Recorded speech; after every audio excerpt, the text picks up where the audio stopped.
Okay, Dan Woike, please. Hey, Frank. Good to see you as well. I don't want to let Bill be the only one. Happy to see you. How close was KCP to being able to go yesterday? And then I guess kind of related to all of this, if AD is unable to play, you got so much of your offense has been created kind of just by his and LeBron's dominance at times, and Dennis, I suppose, too. Do you have to reimagine the way to score, I guess, if Anthony's not available? First question, KCP was close. It felt good shooting the basketball pregame, but did not have a great deal of comfort, or had discomfort, I should say, changing directions. So he was not able to go. We're hopeful he plays Tuesday. But again, we'll see how he's feeling, today and tomorrow.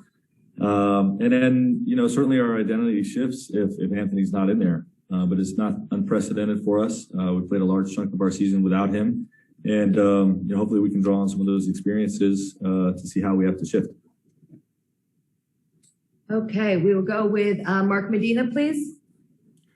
Hey, Frank, good to see you as well. I was wondering what jumped out to you this season and last with how Anthony has handled any possible frustration with, numerous injuries coming up, and also his determination to try to, make the best of those circumstances and play through some of them.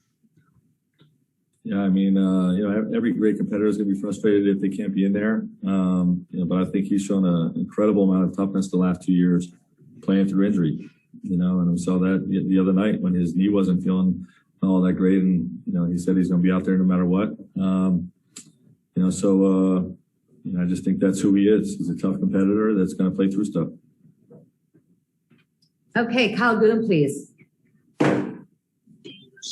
Hey, Frank, apologize for the noise. You guys had a 4-game winning streak coming out of the All-Star break, where, you guys were very successful with, just LeBron as the main guy. What is that a part of the season you look back to, a stretch where you think if we have to go without AD tomorrow, we can look back and see what we did here? Yeah, for sure. Like I just mentioned, we did play a stretch of our season without Anthony. Not just during that 4-game stretch, but the entire stretch where Anthony was out. And, a lot of lessons that we learned during that stretch. Hopefully we can draw on those experiences if we have to play without him.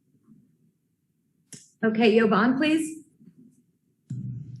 Hey, Frank. I know I've asked you about the LeBron on-off stuff multiple times this season, but in the playoffs right now, it's plus 37 with him off, minus 33 with him, or plus 37 with him on, minus 33 with him off. Is there a sentiment that if AD can't go, LeBron might just have to play 40 plus minutes, and you treat it like a game 7 where you just have to play him to his max, or kind of how do you view that with how much you guys have struggled when he's been off the floor, and then now AD won't be on as well? Well, the first thing is, we have to win the minutes when he's off. That's the first thing. And, there's a lot of things that we look into, to try to create the right environment for those guys to succeed. And, in terms of the minutes, we're going to do whatever we need to do to win this game. That's the simplest way to put it. If he plays 48 minutes, he's not going to be fresh at crunch time. Where we need him fresh at crunch time. So, we'll manage it accordingly, and, we'll do everything possible to win this game. Okay, we'll do a few more here. We'll go with Alan Sliwa, please. Hey, Coach, obviously AD on both sides of the ball. Just out of curiosity for tomorrow's game specifically, is it more of a challenge if Anthony Davis is not 100% or he's not there? Offensively, defensively, which, because he's able to do both, I guess, what to you becomes more of the challenge? I would say it's a tie.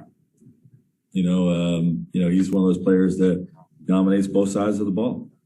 So we're going to miss his scoring and everything he brings to the table offensively.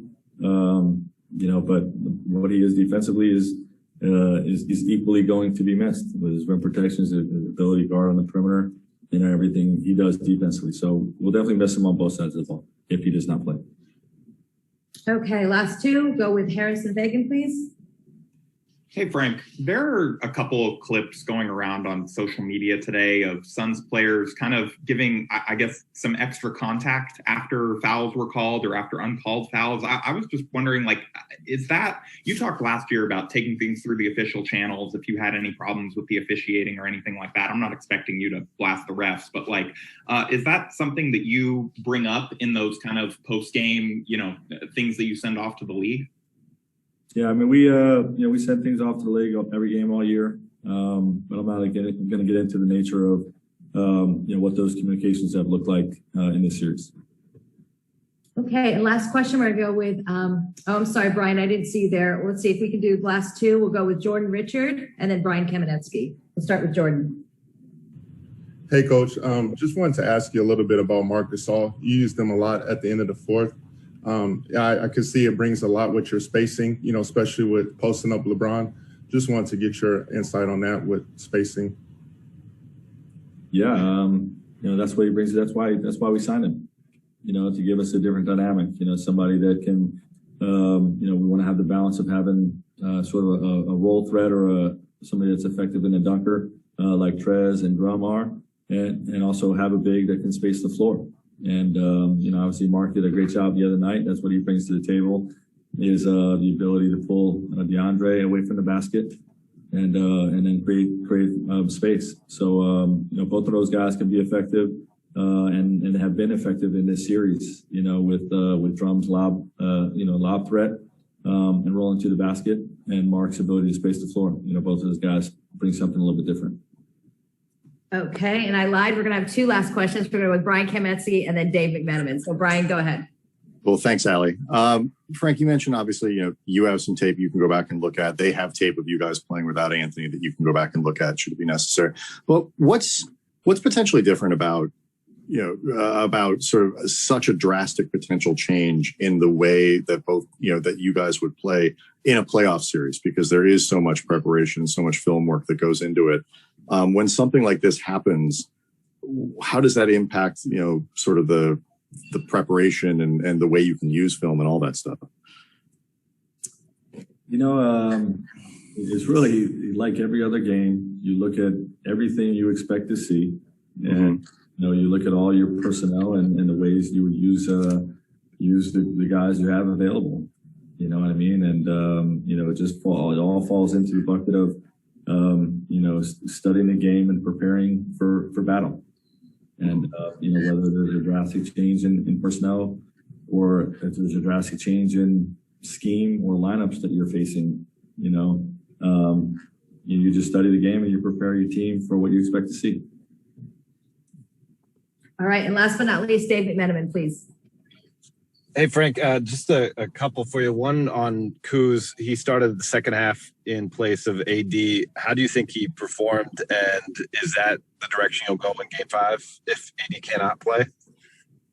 You think I'm going to give you the direction I'm going to go? I don't, but you never know until you ask.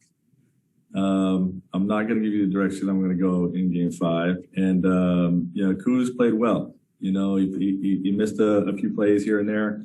But his energy is always a positive for us. His positivity and just activity and with how hard he plays is always a positive for us. So I was pleased with how he stepped up in AD's absence. And this one's obviously a subjective type of question, but what was Anthony's mood like today when you were around him? How is he processing this groin injury? I'd rather not get into that. I mean, these guys, they're great competitors. They're always going to say, I'm ignoring this. I'm going to be in there. You know what I mean? So,